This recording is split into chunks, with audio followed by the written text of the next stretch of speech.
पांचाली यानी 5 पतियों वाली। हाँ, यही पहली पहचान तो दी गई मुझे, लेकिन ये नहीं बताया कि मैं किसी के प्रेम से नहीं जन्मी। मैं अग्नि से उतरी हूँ। मेरा जन्म मौन के लिए नहीं, मुझे प्रश्न करना था, अन्याय से टकराना था और उस सभ्यता से जवाब मांगना था जो शक्ति को धर्म समझती है, लेकिन धर्म को बार बार भूल जाती है।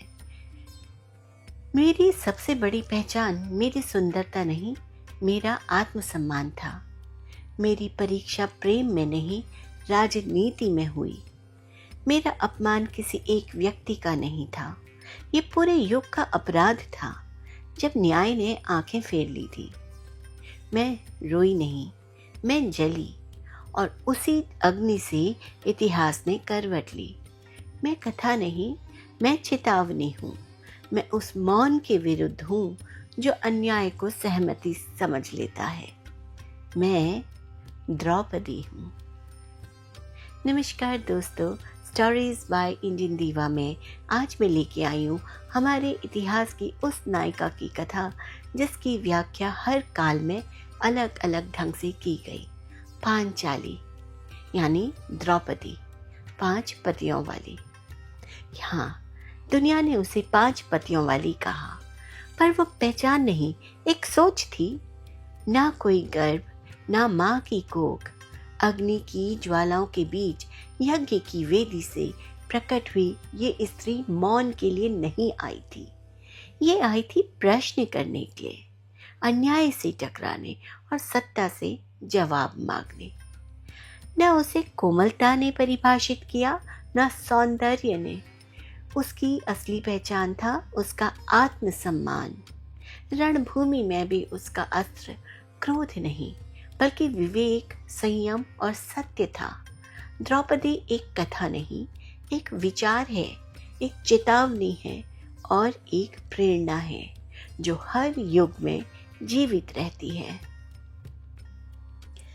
ये कहानी किसी साधारण स्त्री की नहीं है, ये उस स्त्री की कहानी है जिसने जन्म लेते ही प्रश्न उठा दिए, धर्म पर, सत्ता पर और पुरुषों द्वारा बनाई गई व्यवस्था पर। अग्नि की ज्वालाओं के बीच यज्ञ की लपटों से, यज्ञ वेदी से एक कन्या प्रकट होती है। नाम रखा गया द्रौपदी। राजा द्रुपद उसे अपनी पुत्री कहते हैं। राजमहल की दीवारों के भीतर सब जानते हैं ये कन्या साधारण नहीं है। इसकी आंखों में सवाल है, इसके मौन में विद्रोह है और इसके अस्तित्व में आग।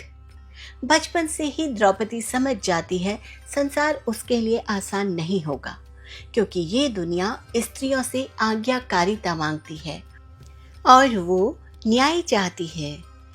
वो देखती है पुरुष युद्ध करते हैं, निर्णय लेते हैं और स्त्रियां केवल परिणाम बनकर जीती हैं। लेकिन द्रौपदी परिणाम नहीं बनना चाहती, वो सवाल उठाती है, यदि स्त्री शक्ति है तो उसे मौन क्यों रखा गया? यही प्रश्न आने वाले युगों की नींव रखेगा। अग्नि से जन्म लेना सौभाग्य नहीं, एक परीक्षा थी। द्रौपदी राजमहल में बड़ी हो रही थी। रेशमी वस्त्र, दासियां, राजसी अनुशासन, सब कुछ तो था, पर जो नहीं था वो था उसका अपना होना। महल की स्त्रियां सिखाती धीमे चलना, नीचे दृष्टि करना और सवालों से बचना, लेकिन द्रौपदी कैसे बच सकती थी सवालों से? उसने देखा भाई हथियार सीखते हैं, राजनीति समझते हैं और उसे बताया गया स्त्री का अस्त्र उसका धैर्य है। द्रौपदी को यह स्वीकार नहीं था। वो जानना चाहती थी राजा युद्ध क्यों करते हैं, राज्य क्यों छीने जाते हैं और हर हार की कीमत स्त्रियां ही क्यों चुकाती हैं। उसके भीतर चलता रहा एक मौन संवाद, एक ऐसी स्त्री का संवाद जो आने वाले समय को देख पा रही थी। वो समझ गई संसार उससे आज्ञा चाहेगा और वो न्याय मांगेगी। यहीं से शुरू होती है द्रौपदी की असली यात्रा, एक ऐसी यात्रा जो सिंहासन से नहीं चेतना से चलती है और यही चेतना उसे एक दिन सभाओं में खड़ा करेगी। राजाओं से सवाल करेगी और इतिहास को नई आंखें देगी। द्रौपदी को अभी पता नहीं था कि उसका ये मौन ही सबसे बड़ा तूफान बनने वाला है। हर पिता अपनी पुत्री को सौभाग्य देना चाहता है, पर कुछ पिता अपने अपमान का प्रतिशोध अपनी पुत्री के भाग्य में लिख देते हैं। राजा द्रुपद एक पराजित राजा थे। द्रोणाचार्य के हाथों मिली हार उनके भीतर राजा से अधिक एक अपमानित पुरुष को जन्म दे चुकी थी। वो हर दिन अपने सिंहासन में बैठते, पर उनकी आत्मा खड़ी रहती, झुकी हुई। उनकी आंखों में केवल एक सपना पलता था, प्रतिशोध। इसी प्रतिशोध की अग्नि में द्रौपदी का भविष्य भी आकार ले रहा था। द्रुपद जानते थे वो स्वयं द्रोण को पराजित नहीं कर सकते, इसलिए उन्होंने यज्ञ रचा। एक ऐसा यज्ञ जो केवल पुत्र नहीं, विजेता पैदा करे। अग्नि से निकला धृष्टद्युम्न द्रोण का वध करने वाला, और उसी अग्नि से उत्पन्न हुई द्रौपदी। पर द्रौपदी के लिए ये जन्म गर्व नहीं, एक बोझ था। वो समझती थी उसे प्रेम से नहीं, रणनीति से जन्म दिया गया है। वो पिता की आकांक्षाओं को देखती, पर उसमें खुद को नहीं पाती। उसका अस्तित्व एक उपाय बन चुका था। राजाओं की चालें, युद्ध की योजनाएं और गठबंधनों की भाषा, सब कुछ उसके चारों ओर ही तो बुना जा रहा था। और द्रौपदी मन में सोचती रही, क्या मैं स्त्री हूँ या बस किसी युद्ध की भूमिका? यहीं से उसकी नियति लिखी जाने लगी, न उसके हाथ से, न उसके प्रश्नों से, बल्कि पुरुषों के निर्णयों से। पर अग्नि से जन्मी स्त्री सदैव जलती नहीं, कभी कभी जला देती है। कुछ फैसले स्त्रियों के जीवन में बिना पूछे लिख दिए जाते हैं। राजा द्रुपद अब केवल पिता नहीं थे, वो एक योजनाकार बन चुके थे। राजनीति ने पिता के हृदय को धीरे धीरे पीछे ढकेल दिया था। द्रौपदी देख रही थी, दरबार में आने जाने वाले राजा, उनकी आंखों में उसे देखने का वही दृष्टिकोण, जैसे वो कोई पुरस्कार हो। उसके भीतर हलचल थी। उसका भविष्य उसकी सहमति से नहीं, उसकी उपयोगिता से तय हो रहा था। और यही एक योजना से स्वयंवर की नींव रखी गई। स्वयंवर, जहां स्त्री को चयन करने का अधिकार दिया जाता है। पर क्या सच में? द्रौपदी सभा मंडल में बैठी थी। सैकड़ों दृष्टियां राजाओं की, वीरों की, महत्वाकांक्षियों की। हर दृष्टि उसे तोल रही थी, उसके सौंदर्य को, उसके भाग्य को और उसके साथ मिलने वाले सत्ता के सुख को। वो मुस्कुरा रही थी, पर भीतर एक प्रश्न कांप रहा था, क्या कोई मुझे देख भी रहा है या केवल जीत दिख रही है?